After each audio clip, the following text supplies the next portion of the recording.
And we are live. Heidi ho, Twins fans. This is Greggory Masterson coming to you live. We are live. I'm joined by Sweet Lou for the first time in a month. I thought that he was goner. I didn't think we would ever see Sweet Lou again. We've got some catching up to do. So let's start this episode of Twins Off Daily Podcast, brought to you by twinsdaily.com. Lou, how are we doing, man? I've been gone for almost a month. You said we have so much to catch up on. What is this called? The Portcast? I don't even remember what this thing is. Everybody's doing this on camera now. It's amazing what can change in a month, and we're going to dive into it, I think. I'm terrified. Every time we live stream, I'm so scared that I'm accidentally going to hit the start camera button. Ooh. And I can't edit my face out. So if that's going to be what's keeping people around watching the stream, that's your little titillating nugget. I think that it's been a pretty encouraging week. The Timberwolves have drafted two centers who can potentially take over for Rudy Gobert a few years down the line. And my San Antonio Spurs had the draft. Everybody says they got an A+. So I think that's all we have to talk about, wouldn't you say? Must be. Really, not much else going on in the sports world, right? Lynx are the best team in the WNBA. We'll take that. But Twins Off Daily. I don't know. Should we talk about some Twins stuff? Yeah, so I was looking it up, and let's start with this. So since you've been gone, Lou, it's been like literally a month since we've had you on the show. I can say it like that now because you're basically Cody not showing up. So basically, I'm having you on the show this time. So when we last recorded with you, the Minnesota Twins were 31-25. They had the third best record in the American League. They were 6 games back on Detroit. They had a 55% winning percentage. Yeah, I haven't seen a game since then. Things are going swimmingly since, right? Yeah, so the Twins are now 40-44. They have a 48% winning percentage. And honestly, I'm going to be real with you. It feels like it's been worse than that. The team that won 13 games in a row is now 40-44 is what you're telling me? Yes, it's like last year, only worse, if you can believe that. What happened? I mean, Byron Buxton, Buxton's got to be like hurt or like super ineffective or something, right? For them to be this bad for so long. Byron Buxton, Lou, might be having the best year of his career. He's coming in at 3.3 WAR at the midpoint of the season. He's on track for a 6 WAR season, which is incredible. Since we last spoke, Byron Buxton has basically been the only encouraging. No, I won't say that. Byron Buxton, though, has over the last month a WRC plus of 187. So he's slashing 313, 400 with a 636 slugging percentage, an OPS of 1.036. He is not injured, and the Twins are still doing this. How do you feel about that? I just don't see how the maths in this situation. I mean, such a great game-defining player, and finally on the field, what everybody's been begging for so long, and for them to be I think I left on my trip on June 8th, and the team is 5-14 since then, and I just can't believe it with an MVP caliber player like that playing so well and so often. Man, this trip must have really changed a lot for everybody, right? Yeah, and I think on the Buxton topic, I'm sure that you expect that Byron Buxton is probably maybe starting the All-Star game. Yeah. It's in Atlanta, right? Like his home state, like hometown guy. National story. Yeah, it would be awesome. Except Byron Buxton did not even make the finals for voting. He did not make the cut. He finished 400,000 votes short of making the final vote for All-Star starters. So no, Byron Buxton is not going to be starting in the All-Star game, but Javier Baez, he did make. Oh, great. I don't know if Javier Baez was playing center field when you left for your trip, but he sure is now. I felt like Baez was on the Mets when I left on my trip based on what I'm hearing now. Oh man! So in addition, since you've been gone on your trip, Pablo Lopez, Twins ace. Yeah, he just went on the IL right before my trip. He's probably back at this point, right? I don't know that we'll be seeing Pablo Lopez until maybe late next month. Oh goodness! And Zebby Matthews has also joined him. So the The Twins rotation right now is Joe Ryan, Bailey Great. Ober. He's got to be really good still. Bailey Ober? No, I was talking Joe Ryan. Joe Ryan's really good, still really effective, I'm assuming, right? He has been Okay. quite effective. Yes. Okay. Of course. And also Bailey Ober, right? Like those two Bailey are kind of Ober lockstep, like really good. has not been. Bailey No? Ober is struggling. Nobody really knows what exactly is up with Bailey Ober. He's potentially got a hip thing going on. He might have some mechanical stuff he's working through. But Bailey Ober, I believe, just set the Twins record for most home runs allowed in a month, or he's tied with Bert Blyleven at 14. Bailey Ober, over the last month, has an ERA, I'm grabbing that real quick, of Bailey Ober, 8.84 ERA. Oh, no, that's over the last 2 weeks. Over the last month, he has an ERA. I can't find it. It's not good. It's not very good. So Bailey Ober, struggling. Okay, well, saving grace here is that the Twins have this like super good pipeline, tons of starting pitching depth. Guys like Andrew Morris, I'm guessing he's come up and like made a big difference. Old buddy is injured. Nope, sorry, we have not seen Andrew Morris. No Morris. No Andrew Morris. Okay. Oh, geez. Well, Marco Raya, he's got to be close to ready, right? Marco Raya has an ERA that looks like an airline carrier. Oh, geez. Marco Raya not doing too hot. Travis Adams did make his roster debut. He did not get in the game. A regular Drew Maggi, if you will. Simeon Woods-Richardson is back. And actually, Simeon Woods-Richardson might be the highlight of the Twins rotation right now over the last couple weeks. He has been he's still a 5 and dive type, but he's got an ERA of, let's see here, 2.45 over the last couple weeks. Okay. So, it's not bad. It's not bad. He's I think he's pitched 15 innings in 5 starts, which, you know what, honestly, with how things were going earlier, you'll take that. Yeah, for sure. For sure. There's also this fella. His name is Chris Paddock. No, he's still on the team. And Chris Paddock is still a Twin. However, he has also been having a very, very rough month. It's been a mess, Sweet Lou. The pitching, which was, I believe they had the 4th best ERA in May. They have the worst ERA in baseball for the month of June. How do we feel about this? How do we feel about this? Well, at least they haven't resorted to signing like Jose Urania or like something. Oh, you slimy guy. Yep. They're now, cycling through waiver claims and guys who have been cut and picked up. Joey Wentz is on the team. Do you remember that guy? What's his name? Jonah Bride has actually been one of their most prominent relievers while you've been gone. He pitched for around 10 days. That is incredible. He must be just cemented in their locker room, like unmovable if he's playing 2 roles like that. Well, Jonah Bride, after a great 2.5 months in a Twins uniform, was DFA'd yesterday. I'm not going to make any jokes about the Twins DFAing a guy ahead of an off day because I don't want to get in trouble again.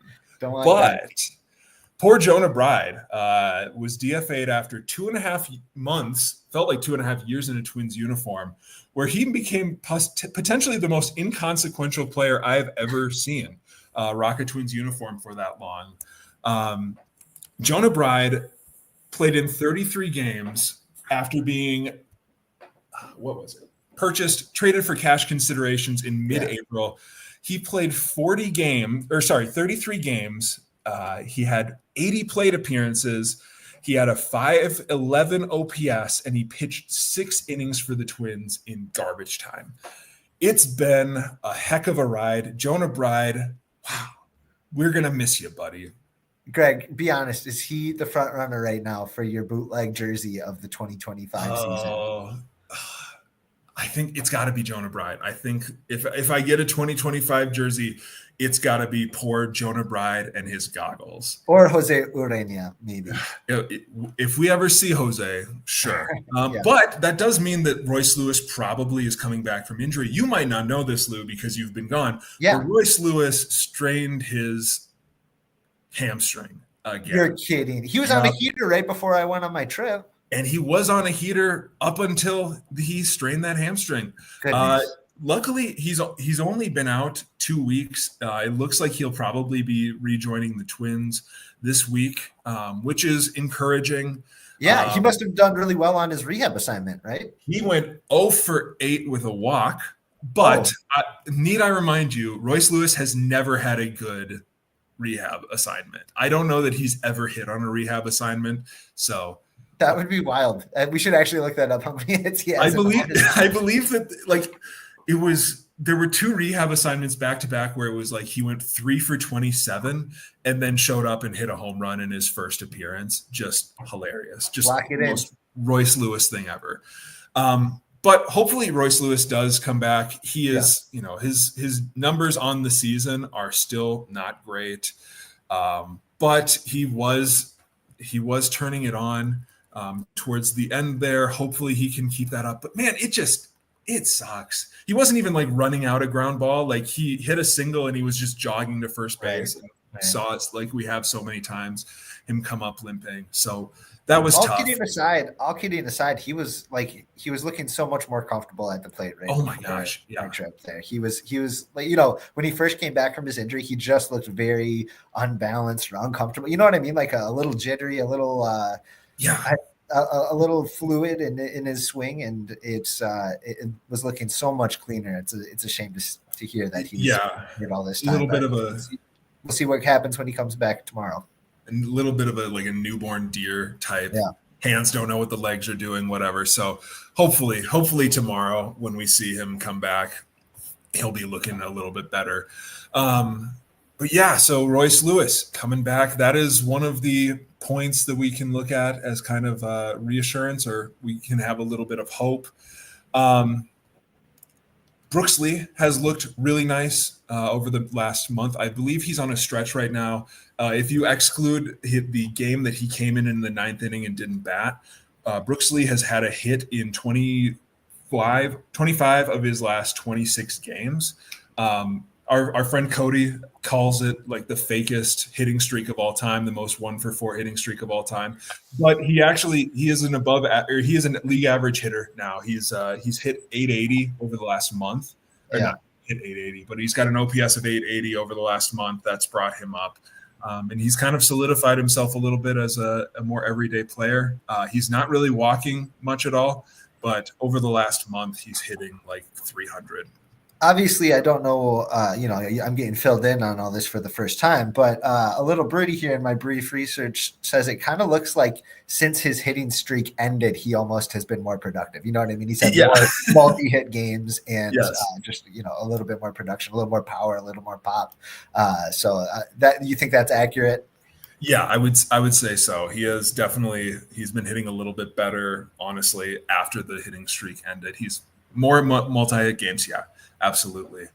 The pitching staff over the last week did have a string. The Twins did win 3 games in a row over the last week, which they still went 4-3. It's not this, 3-4. It's not this super encouraging sign. However, with how bad the pitching staff has been looking over the last month, I mean, they went 3 games. I believe they allowed 2 total runs in 3 games. Yeah. That looked really good.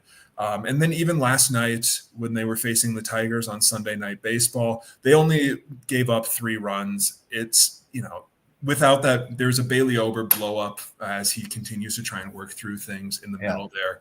But the last turn through the rotation has been so much more encouraging than basically the last 4 weeks have been. And even one of those losses to the Mariners, that was pretty close, wasn't it? Didn't they lose one 9-8 or something like that? I believe they almost got back on the Mariners 5-6. But still don't allow 9 runs right. But anyway. Yeah, it's been so ugly. Like they have been I'm looking at all of the games in the month of June, and there are so many double-digit games, which is why Jonah Bride got all that time as a pitcher. I suppose. Well, who do you think is the most relieved to turn the page, to turn the calendar over to July, the best month of the year, by the way, undisputed? I mean, I feel like it's got to be Bailey Ober. Sure. I hope that he's able to kind of work through whatever has been keeping him down. Cody Clemens has not looked great over the last month. He's popped a few home runs, but his average has been very low. There are probably going to be some questions as to like how often Cody Clemens is going to be playing in the near future here, especially with Brooks Lee heating up, Willie Castro looking very good. Honestly, yeah. Willie Castro has looked basically since the moment that you were last on, and I asked Tom to comment on Willie Castro. He has had a really nice month of June. He's kind of tapered off in the last couple of weeks, but Willie Castro is definitely another bright spot. But yeah, I don't know. I don't know how much more Cody Clemens, if he doesn't have a batting average over 2, is going to be like a mainstay in this lineup. So I will say over the weekend here, I did go to a St. Paul Saints game it was the second game of the doubleheader, and Ed Julian has been absolutely turning it on lately for the Saints. What do you think needs to happen for him to make his way up, and can he coexist, do you think, on this 26-man roster with someone like Cody Clemens, who was red hot for 2 weeks and still shows a little bit of pop, but now Ed Julian, who maybe had a little bit, I don't know, I'd probably say higher prospect pedigree maybe behind him. I don't know. What do you think? Can they coexist on this roster? I think that there is a DH spot to go around on this roster. Right now, you're seeing a lot of like Larnach at DH and Bader in left field. I don't know how sustainable that is against righties on an everyday basis. Brooks Lee is playing around. Castro is playing around, but I think that there is at least like a part-time DH role on this roster. I don't know how much time Cody Clemens has earned going forward. I think that he's still going to be at least like a semi-everyday player. I think that they aren't in a position where they can be just passing up solid hitters. I don't know that I would call up Ed Julian right now. Sure. But I think that if he continues to hit like this for maybe 2 more weeks, I think that that's a conversation you definitely have. Because I do think that there is some DH time to go around here. Fair enough. Well, Greg, thank you so much for filling me in on what has been just a nightmare month, it seems like, since I left. I guess I'll never go on vacation again. I think that's the only answer we have here, right? I guess never go on vacation again. Never let me host. The shows have been extremely long since you left. In your absence, Cody and I have just talked and talked and talked. So we need somebody like you to come back and keep us on schedule. As my parting words to you, I want to say, do you have a goodbye you want to say to Jorge Alcala? Oh, Jorge Alcala. What's there to say, my man? It's been a wild ride. But we went through it together. Jorge. Thank you for the opportunity here. I think people have plenty to gripe about. So I will leave you to it, Greg. Hopefully my wife doesn't send any list of gripes she has about me or something. At least that would never happen on this show. I'm sure. We would. There are no grapes to be had. So nope. Okay. All right. Well, enjoy. Thanks everybody, and stay sweet. No, hey, don't scare them off. Come on, we've still got show to go. All right, Lou, have a good one. All right, see ya. Stay sweet. All right, so thank you, Sweet Lou, for finally making an appearance on this show after a month. Hopefully, this is going to coincide with the Twins actually being competitive again in the very near future. If you're just tuning in now, Sweet Lou hasn't been on the show for a month. This has been literally a month since the last time Lou has been on, and the Twins have been very bad in the intervening days. And because they've been so bad, this is the 3rd week in a row that we're going to turn it over to the listeners for a while. We're going to do some reading of gripes on air.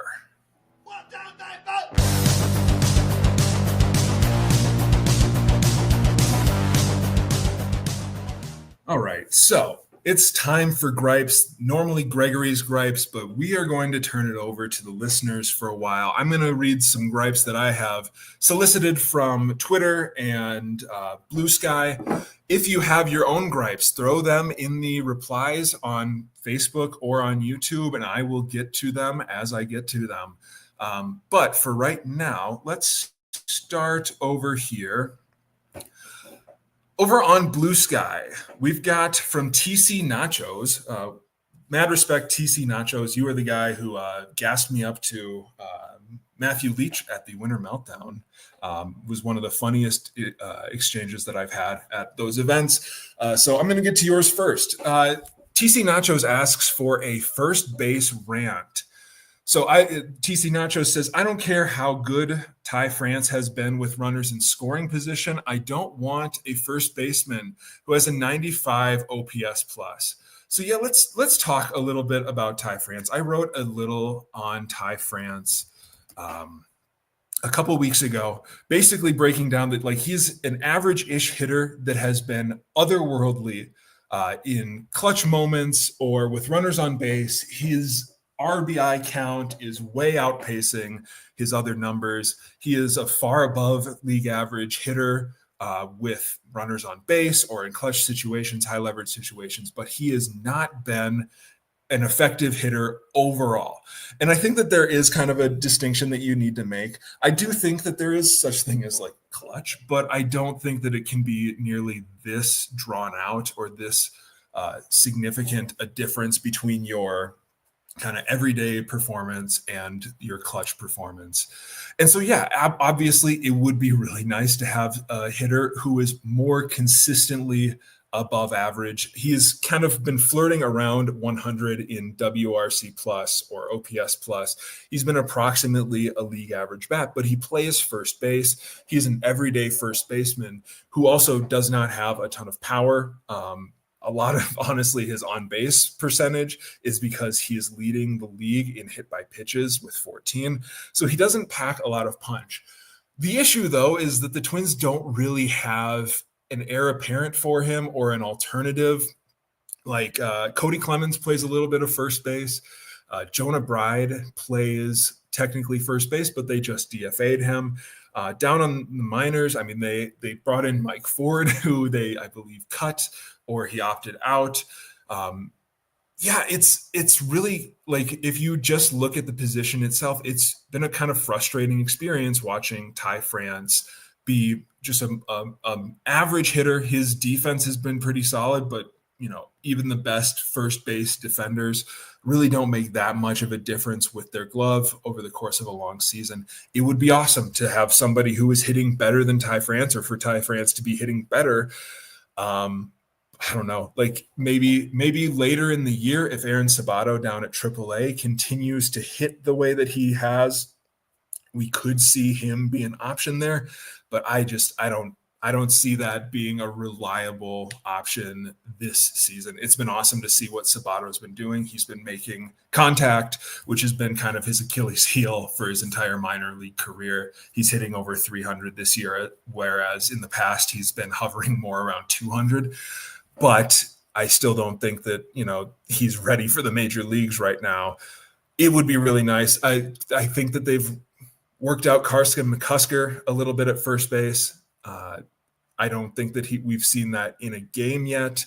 Obviously, you have a 6'9", a 6'8" guy out there, and you think just stick him at first. But if we haven't seen him play first base, I doubt that that's something that the Twins are trying to get. Yeah, it would be really nice to just have like a masher at first base. They really haven't had one of those since. Sano in 2021 ended up being like a slightly above average hitter at first base. The Twins just have not had like that dude at first base for, I don't know, maybe 15 years. Carlos Santana was pretty solid last year, but he wasn't like a scary bat. Yeah, I would love to see a better first baseman. But also, like, I know I'm spending way too much time on this gripe, but Ty France is almost like a microcosm kind of the Twins' recent history, where he's not been bad. He hasn't been objectively bad. He is hovering around league average. For most of the year, he's had like a WRC plus of about 100, meaning he's about a 100 or an average hitter, and the average first baseman is only like 7% above that. So it's kind of tough to like really get upset about Ty France. And it's not like you can just like throw him out, right? It's not like he's just been miserable. And that's sort of how it kind of feels to be a Twins fan, where, over the last handful of years, it's like they haven't been terrible, but they've been competitive. And you don't want to just like blow it up because they're not quite as competitive as they need to be to win a championship. Same with Ty France. He's not been absolutely terrible. He's been fine. He's been marginally productive. Like, it's not like he's like somebody you just want to cut. And it's sort of been a microcosm of kind of Twins baseball for the last few years. So TC Nachos, you just ate up 6 minutes of time. So shout out to you. Let's go to Fried Bryson Beans, also over on Blue Sky, who has a couple of gripes or thoughts. One of them is the Twins should cash in on Jax Duran or both. They're both better than Tanner Scott or Jason Adam, who fetched really nice return last year. You could shoot up the league prospect rankings by dealing them. Prospects are a crapshoot, but need something to be excited about. Yeah, that's I think that if the Twins do indeed have to blow it up, like if they have a June or a July that goes like their June, I would assume that they are going to need to sell. You can sell off Bader and France and Coulomb and Castro, I believe, are there four. Paddock as well. Are there 4 or 5 expiring salaries? I don't know how much you would get for any of them. Maybe some team does jump at Willie Castro. Maybe some team does say, we just need a competent starter, so let's go get Chris Paddock. The other guys are kind of role players. If they really want to take a swing and add to their farm system, Jackson Duran are on that short list. Just as a rule, relievers tend to be effective until they're not. Jackson Duran have both been effective this year, but I think that they could definitely get something meaningful for 2.5 years of either of them. Tanner Scott was one of those trades last year that everybody kind of looked at the return and said, wow, that's a lot. If July really tanks, I wouldn't be surprised. I wouldn't necessarily say that, pound the table, I need Jax or Duran or both gone. But I think that that's a really real possibility. Fried Bryson Beans also says, on a lighter note, my absolute new pipe dream is Buxton being unbelievably healthy in his 30s, producing like this for another 7-ish years, making the Hall of Fame voters really ponder. Hear me out. Byron Buxton, if he, I don't think that a guy like Buxton, who is, he's an extremely athletic, extremely fast. I am so surprised that he has kind of kept his athleticism and speed over the course of his career. He's obviously not as fast as he was 10 years ago, but he is still moving incredibly well, especially for a guy who has dealt with so many injuries in his career. I could definitely see him continuing potentially to hit like he has. I don't think that he is. I don't want to say that I don't think he's long for center field, but you don't see guys. He's going to be 32 by the time next season begins. You just don't see that many guys who are 32 years old and, justifiably center fielders anymore. I don't know how many years left he has at center field, where his offense is even more valuable, but I think that he can be a good, competent right fielder, left fielder for many, many years beyond that. If he can continue to hit like this, absolutely. I think that there's at least a case.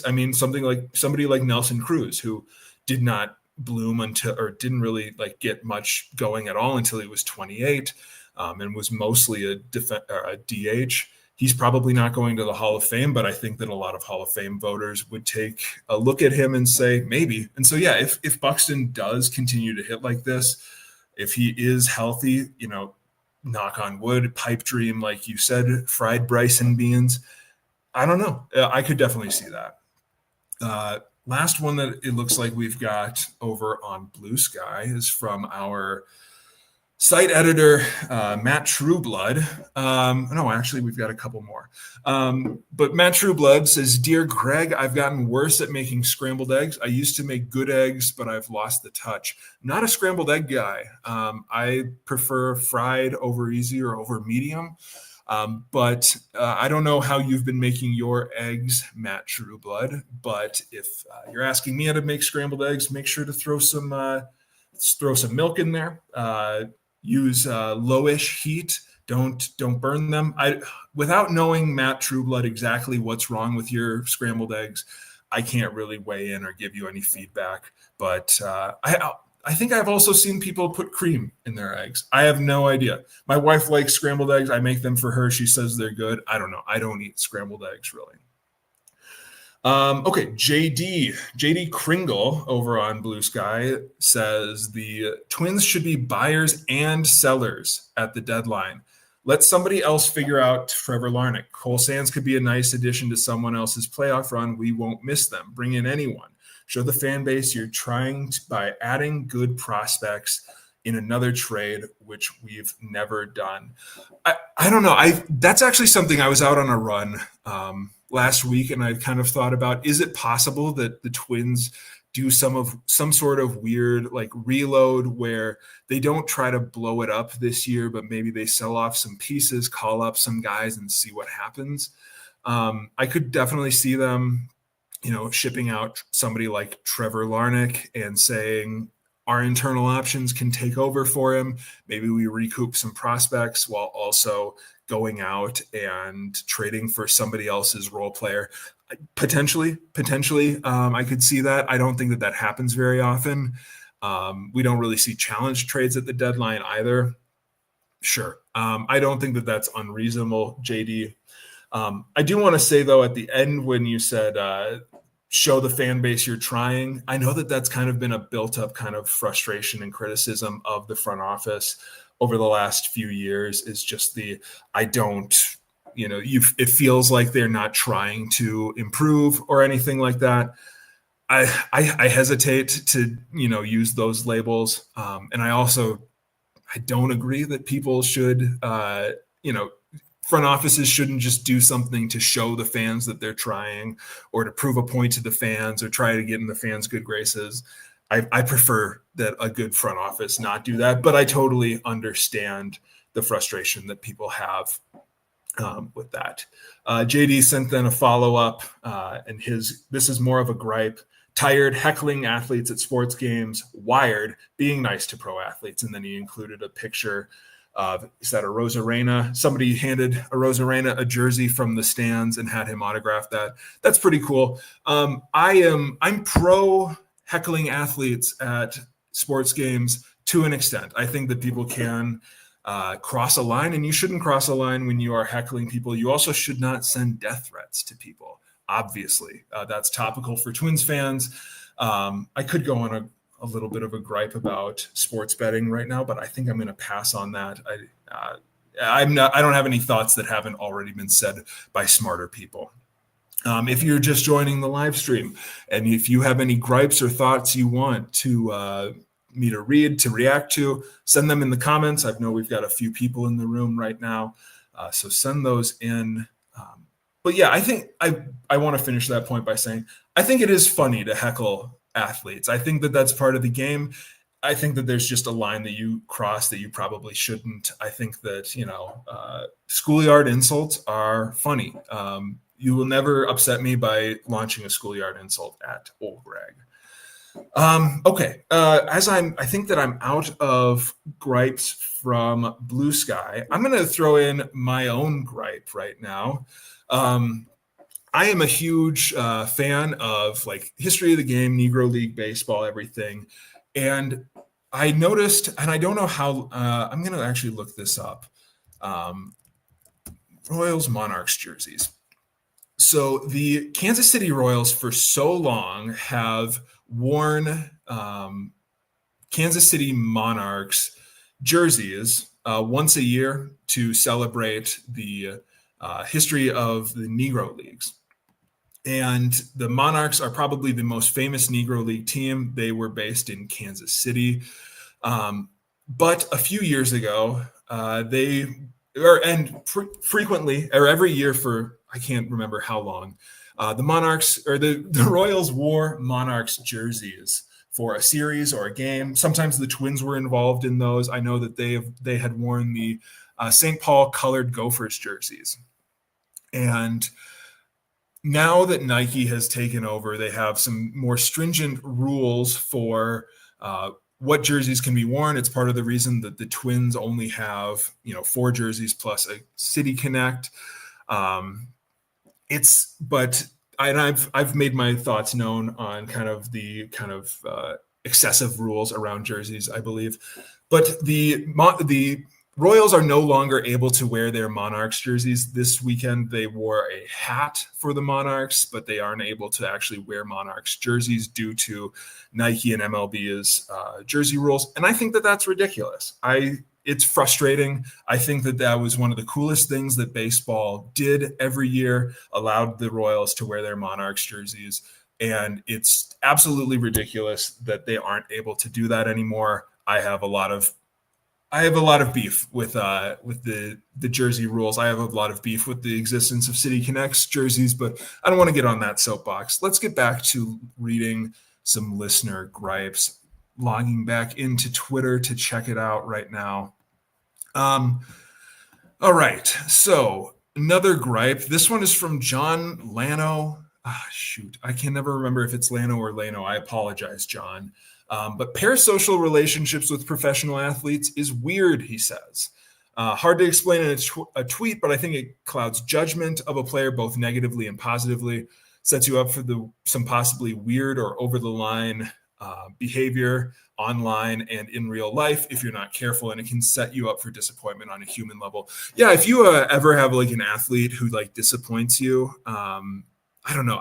When I was a kid, without giving away my age, my favorite athlete did something that kind of ruined idolizing athletes for me, and I just kind of haven't for the rest of my life. But yeah, if you kind of form this parasocial relationship with athletes, act like they're your friend or they care about you or they know who you are setting yourself up to be disappointed if they ever do something that you don't agree with or say something you don't agree with or do something that's like morally wrong or anything. And it also, it can cloud your judgment of a player. You're going to be more forgiving or harsher on people if you like or dislike them based on their performance. Totally. I think that that's part of being a fan, no matter what. I don't want to outright knock that. But yeah, fans do get really weird with their parasocial relationships with athletes. There was a case about a year ago of a woman who was like stalking, was that Bo Bichette, I believe. That made me like sick to my stomach. It's a weird, John, I totally agree. Parasocial relationships with athletes, pro athletes, is weird. Don't do it. You're setting yourself up for failure. Tyler the Twins guy, TJ Hartman. Why do people dunk on me when I make absurd and bad predictions? Don't they know that I feel badly enough already? Now, Tyler, I would never accuse you, a fellow member of the MLB, what is it called? The MLB Fan Council. You and I are Twins representatives on that, so I would never say anything that might hurt your feelings. But I think that you sometimes set yourself up for being dunked on. I don't know that you really do feel all that bad. I think that you kind of enjoy saying some things that are a little bit out there and getting people riled up positively or negatively. So I think the dunking is just kind of what happens, Tyler. Sorry. Chase Harlow asks, which voting system would you rather see changed? All-Star Game or Hall of Fame? I'm going to be honest with you. I don't care really about either of them. Obviously I am a little annoyed that Byron Buxton did not make the finals for the fan vote for the Hall of Fame. I didn't vote a single time. I think that it is kind of good that the All-Star game is a popularity contest. I think that helps tell the story of the game. As you look back and you look at, guys who racked up 10, 12, 15 All-Star games, I think that that's normal. And I think that that's part of telling the story of the game. Hall of Fame voting, I really don't have much of an issue with the Hall of Fame voting. I don't believe that votes should be public. I think that a 75% threshold is totally fair. Probably, I guess the All-Star game, but I don't have an alternative for the All-Star game. So, but if you ask me to choose one to change, I would probably say I would change the All-Star game. All right. Next one. Aiden, friend of the show. Aiden, #free Julian. So we were talking earlier today about how much more we would need to see or what role Julian could have. So Aiden, maybe in the next few weeks we could see Julian be freed.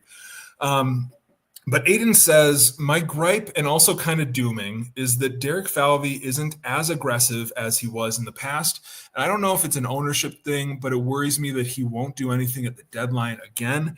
And a team that needs him will stagnate. This is, I don't know. I think that this is like the primary worry for Twins fans this season right now.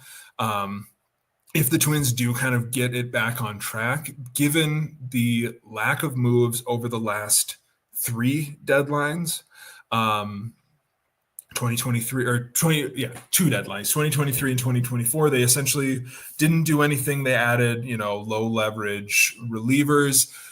They did not swing for like a setup man. They didn't swing for another bat, another starter, especially like last year when people, kind of highlighted somebody like Yusei Kikuchi as a really obvious target.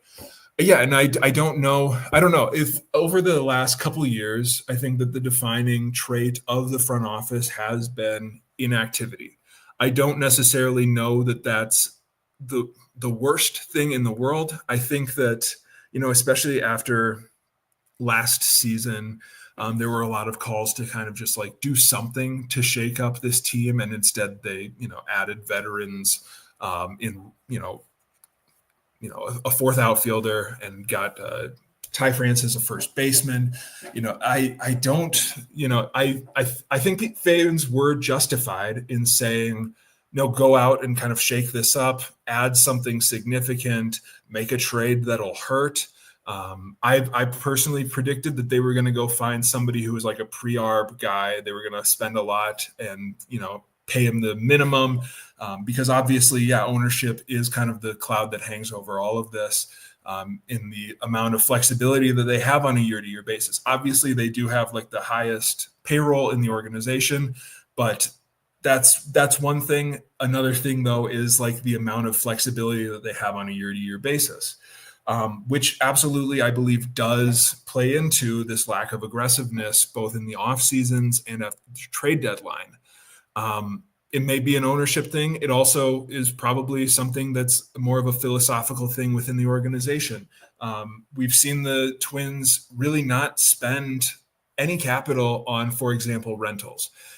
They are not going to get some guy who is finishing out the last year of his contract or ahead of the last year of his contract. I believe that's only happened within Derek Falvey's tenure, I think 5 or 6 times. It's like Gary Sanchez, Sandy Leone. I have a list here somewhere of the guys who were 1-year rentals or, acquired at the deadline ahead of their contract expiring. Sergio Romo was another one, but they then extended him. So you generally don't see them get super aggressive at the deadline or in the offseason for guys who they are only going to have for 1 year. And I think that is reasonable. I think that that's forgivable. I think that, if you are trying to build long sustaining success, you're not going to jump at those 1-year guys with the hopes that they can, hold it together for a year. But yeah, the lack of aggressiveness is kind of the core trait of the Twins right now. And I don't disagree with that. I don't know. Like, I don't I don't have a super strong opinion on if it's a really good thing or a really bad thing or something in between. But yeah, if the Twins do end up turning it around and they get to the trade deadline, it's worth, worrying whether that is a philosophy of the organization, whether that's a money thing, whether it's a combination of both, that they aren't going to bring in reinforcements. And I think sometimes we sell the trade deadline to be something that it's not. But especially looking at a very flawed team that has pieces like the Twins, it's really easy to look at the trade deadline and say, like, oh, there are specific things that we can go get. And it is reasonable to have some doubts that that's not going to work out, or that there isn't going to be some big move. I guess the last thing I want to say on that is, if they don't make some big move, I think it's admirable. I don't think it's admirable for them not to make some big move, but I do think it's somewhat admirable for them not to make like some sort of panic move. We all know kind of how the outlook on the team is right now. We all know that, people are talking about people losing jobs.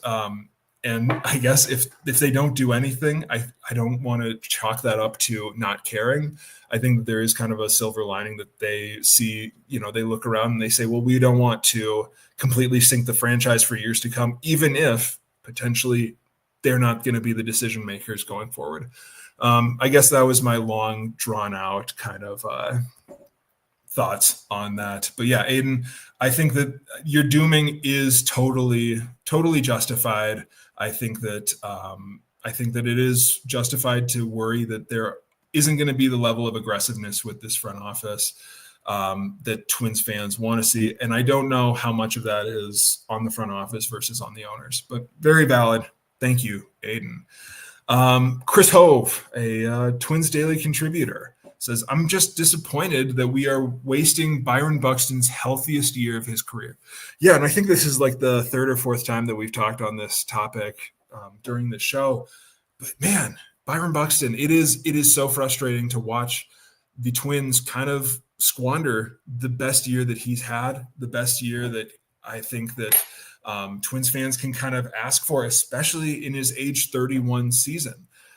This has been really impressive, and it's really frustrating to see kind of the incompetence or the struggles surrounding that.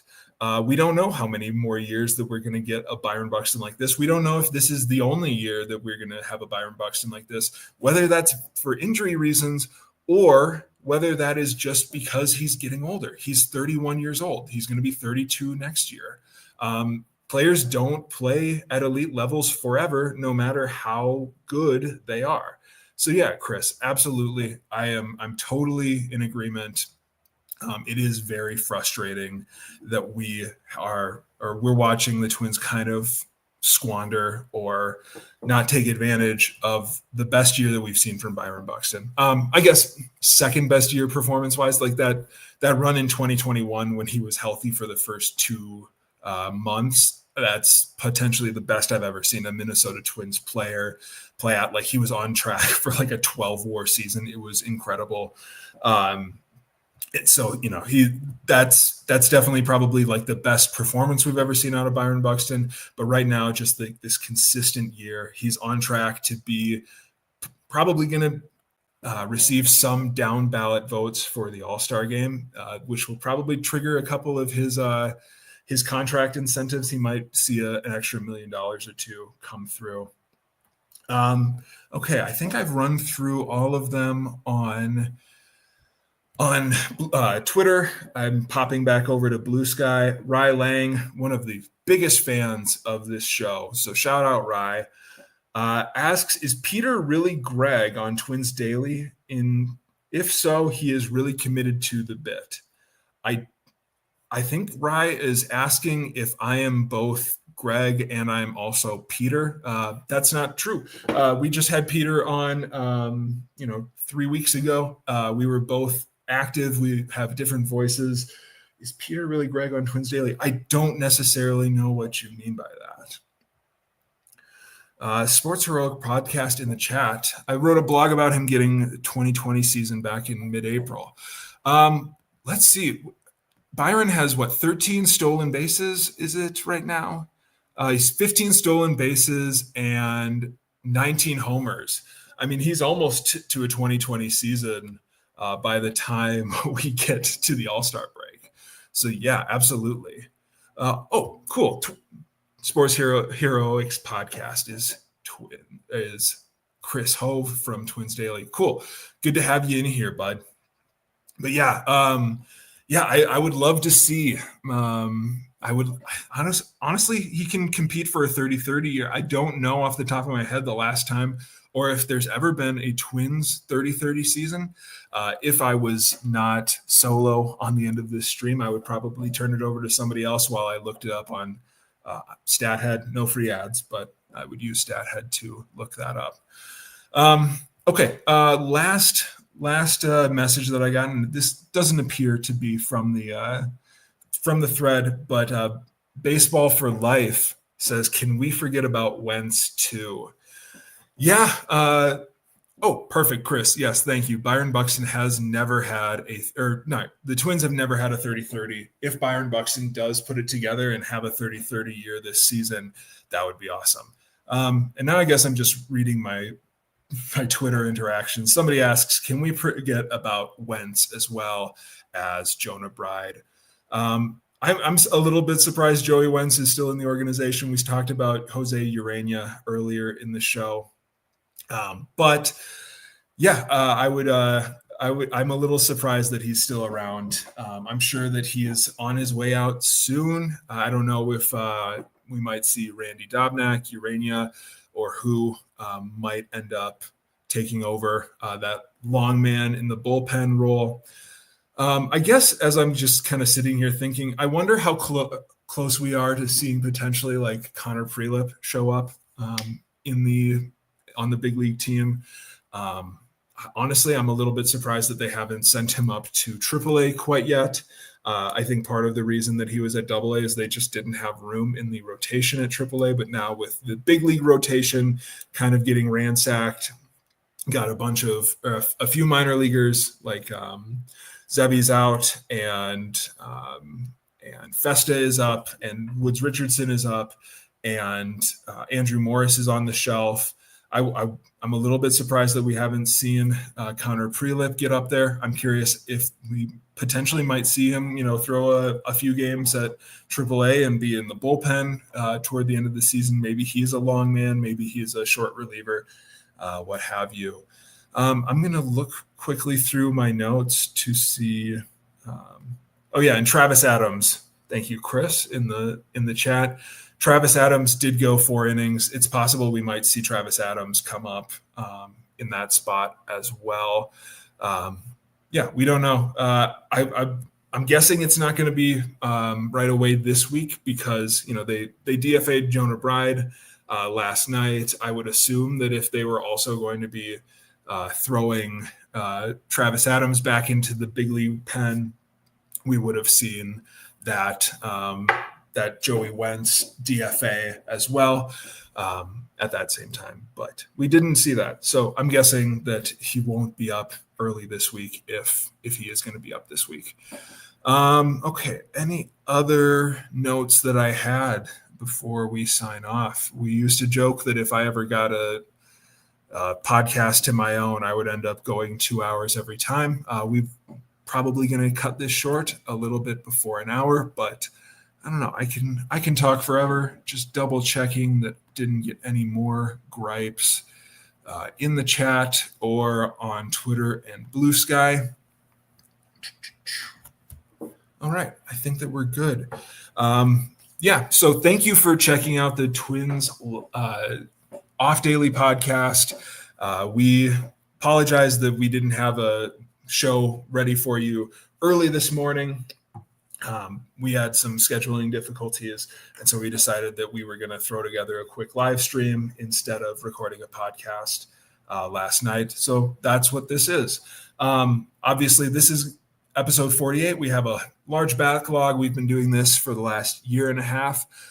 So if you're just discovering us for the first time today, check us out. We record a podcast every off day, and once in a while we'll have something fun in between. We're coming up on our 50th episode. Looking ahead, the Twins are going to have 6 games before our next episode records. So they're going to be going on the road to the Marlins and then coming back to play Tampa Bay at home. The Marlins have been hot recently.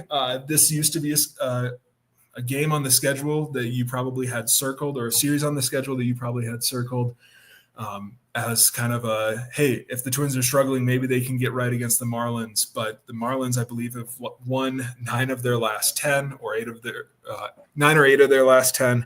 They have been hot. They've been one of the better offenses in baseball, and they're going to be facing off against one of the worst pitching staffs in baseball over the last month. But if the Marlins are the Marlins that we thought they might be, maybe this is a stretch that the Twins can get right up against them. They are currently, I believe, they're still far out of the division, but they are one of the hotter teams in baseball. So they're on the road to face them. And then they have 3 games at home against the Rays. The Rays have been very good this year. They're only a game and a half back on New York. They are toward the top of the wild card standings. They are 10 games over 500. You might look at that schedule and think, wait, why are they playing the Rays at home after going on the road to the Marlins? Wouldn't it make sense to knock them both off? But the Twins did trade series with the Rays. So originally the Twins were going to be playing the Rays on the road over the 4th of July weekend, and at home last month. Was it? When did they play the Rays? Yeah. At the end of May.